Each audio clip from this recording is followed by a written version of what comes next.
And welcome back to Father and Fun. Let's play Outlast. This is episode 9, and if you'll remember, we just got our fingers cut off by Dr. Rick Trager, and now we're trying to make our way out. Ew. Yeah. That's all I can say. Give it Jimmy Fallon. Ew. Ew. Got my fingers cut off. Yeah, so then we meet this happy fellow who's having an even worse day than we are. That puts it in perspective. I'm sorry.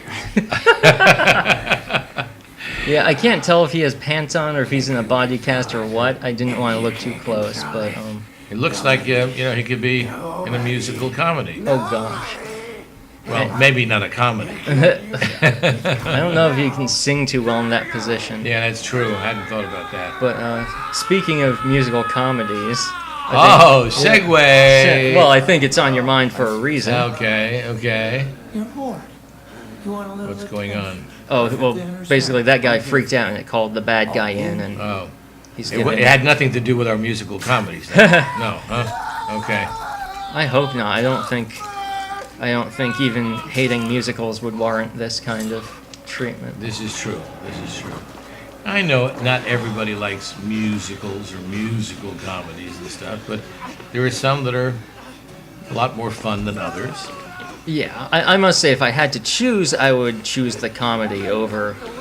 well, that's not true, because I actually did like Cabaret, so... Who knows? Well, you guys also, years ago, I remember, liked Les Mis, Yeah. which was not a comedy by any means. No, it's true. I liked Les Mis. I started to burn out when we watched Jekyll and Hyde. Yeah, me too. Okay, good. It's not Yeah. just me. I mean, it just because they're musicals or they're something doesn't necessarily mean I have to like them. I don't like all musicals. I mean, there are some I don't like at all. Yeah. But I happen to be working on one now. Oh, good. Yeah, it's called Curtains, and it's a movie, not a movie, it's a murder mystery musical. There we go. There we go. I can get the 3 M's in a row without getting movie in there. Murder mystery musical. And it's really kind of cool because the show opens with like a cowboy number of everybody singing and stuff like that. Mm-hmm. And the leading lady, Jessica, is awful. And she goes the opposite way that everybody else goes. And, Right. and she sings the wrong notes and she sings the wrong lyrics. And she gets bumped off on stage. She dies. She gets murdered. Whoa. And so now the detective comes in to try to figure out who murdered her. And it must have been somebody in the cast because she got murdered on stage during the show. Well, actually, if I may interrupt, that reminds me there's another video game. It's in the Hitman series, Hitman Absolution, maybe. But one of the guys you're supposed to kill he's an actor. And he's also like a pedophile and criminal, and he's a horrible guy, but he's like an actor. Yeah, that's actors are kind of like that. That describes us. Yeah, Oh, I guess, gosh. right? Well, one of the ways you can kill this guy is by messing with the prop pistol. So it actually, Of course. the one guy shoots the other guy, Right. and he didn't mean to murder the guy, but you set him up. Right. Well, that's a very old convention, Yeah. theatrical convention of like I didn't know the gun was loaded. Yeah. Or, I thought it was a prop. I didn't know it was a real gun. It's also kind of a dick move. Like, you want to kill person A, but you frame person B for it. It's right. like, come on, just Yeah. shoot him yourself. Yeah, go for it. Well, the show we're doing, Curtains, is... I interrupted you before we got 2 minutes into your play. Yeah. Sorry, continue, No, please. that's okay. But a number of people get killed, including me. My character gets killed at the end of Act 1. And then somebody else gets killed, and the audience has to kind of figure out what's going on. But beyond that, it's just very, very funny. Well, that's good. Funny, and that's what I like. I like to laugh, and so I recommend it. Yeah. I like to laugh too, even though this video game might lead you to believe otherwise. Yeah, really. Well, in a way, though, you almost have to kind of laugh at some of it. It's true. Well, like watching him push it with his missing fingers in view of the camera. You can't really take it all that seriously, It's true. And there has to be some as immersive as it is, there has to be some enjoyment factor. Otherwise, obviously, you would just stop playing the damn game. Exactly. And so, Now in theater, we always talk about our characters try to have something that people can relate to, or something that the audience can feel positive about the character. right. Even a murderer can have traits and qualities that we all relate to and feel strongly about. So I'm wondering here, is there anybody that we feel that way about? Well, that's why I have on occasion pointed out that even the bad guys in this instance are sort of the victims Uh-huh. of what's going on, and that's what drives me through the game, because I want to see how it gets resolved, and I want to see how things got to this stage and whatnot. But they do say, like, a lot of actors prefer playing the villain because they tend to be more interesting characters. Absolutely. I play a real bad guy in Curtains. He's not a criminal, but he's just an asshole. Can I say asshole? Yeah, I mean, he's an asshole. Yeah, I think we've seen that word several times in this game, and then some. And he's just a rotten person. And, we all know people like that, too. Sure. So when I get hanged at the end of Act 1, am I no, supposed spoiler. to say that? Spoiler alert. I'll put a warning in the beginning. If you live in South Florida and go see the theater, Right. don't watch this video. Yeah, something like that. But, it's... plot is everything. Whoops. What's he doing there? He's looking for us, and luckily he was facing the other way. And all I see is going back and forth between toilets and urinals. Toilets and urinals. Maybe that's a musical number. Toilets and urinals. Toilets and urinals. Don't forget to wipe.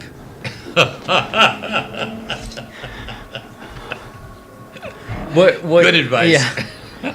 What is not too apparent, but if you watch like the ticker where it says recording, astute viewers will notice I cut out a lot of time. I died so many times and I hid for so long, and I was also texting a girl, and so I'd like pause and do that and blah blah blah. So we all have our priorities. We understand. Yeah, so this was a more labor intensive editing job than most of our previous videos, but I think it's worth it. So basically, to catch you up, we had to get the elevator key to get the elevator working, and while we were doing so, Dr. Rick Trager found us out, and now we're trying to escape. This took a long time. I cannot stress that you're seeing about 3 different runs that I spliced together, but I died so many times, I walked in so many circles, and one of the problems is there are these like propane grate thingies that you have to push out of the way, and several times I would just get killed before I could push it in time.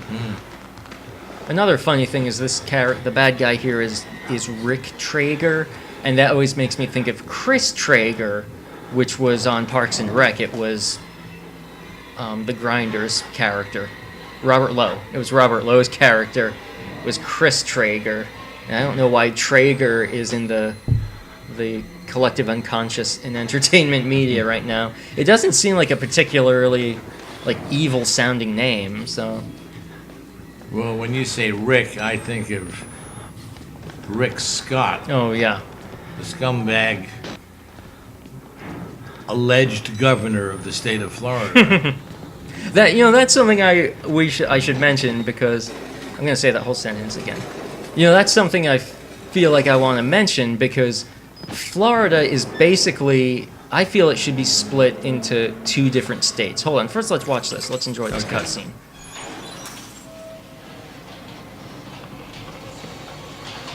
So I'm in the elevator. I know something's going to go wrong. Oh, hey, buddy. Uh-oh.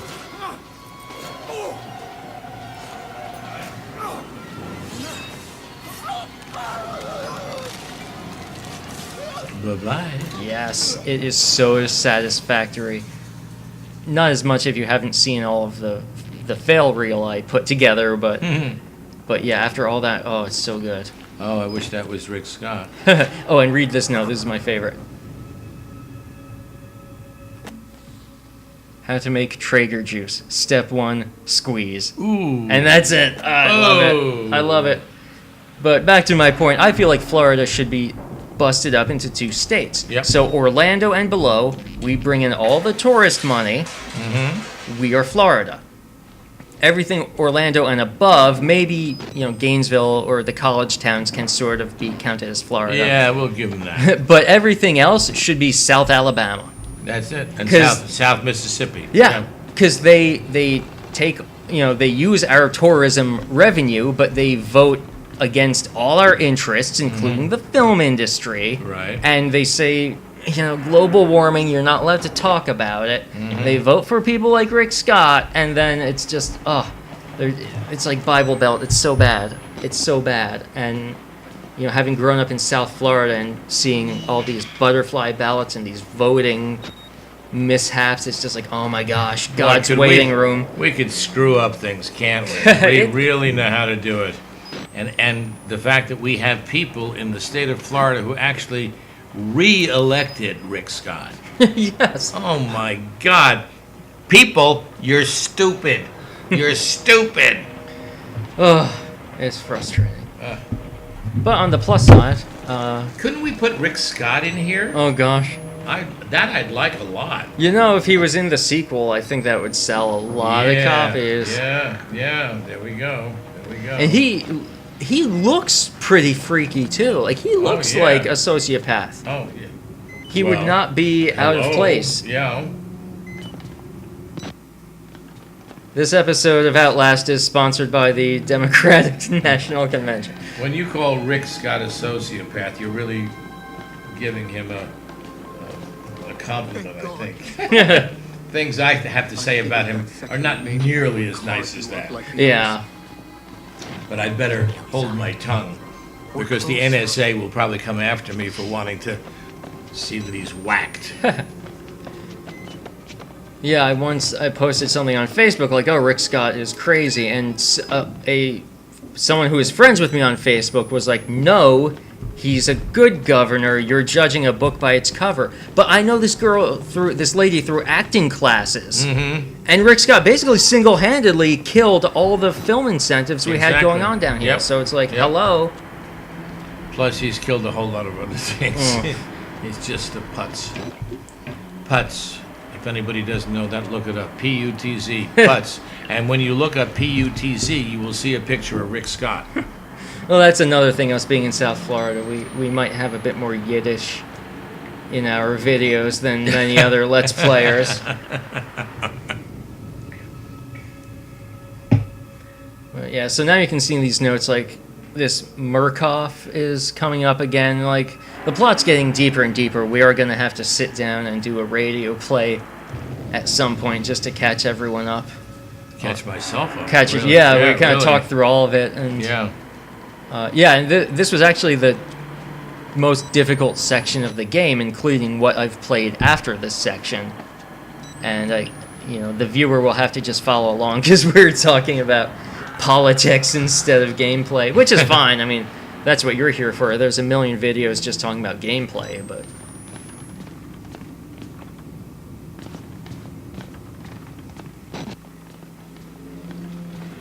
this is actually a bit embarrassing. You have to jump up on that table, and I missed it, and I just walked around in circles for a while. I think I cut that out. Like I said, I edited a lot of stuff, but I just wanted to mention that mistake because it is easy to do. We see a fire. That's some foreshadowing.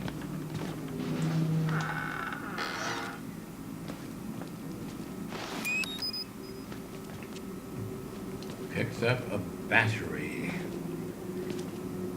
Yeah, when I first started playing, I wanted to kind of almost do like a completionist run. Like I'd be like, here's a battery, here's a battery, here's a battery.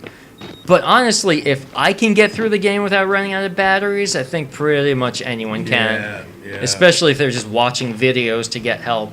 Yeah. I had to go to GameFAQs and print out a walkthrough. So I thought this was a really cool kind of set piece. You go from darkness into the inferno, And that's actually where episode 9 ends. We'll deal with the fire next time.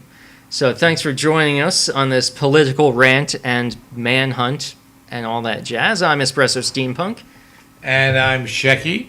And remember, I'm in the play Curtains, the murder mystery musical. We'll see you next time. Bye-bye.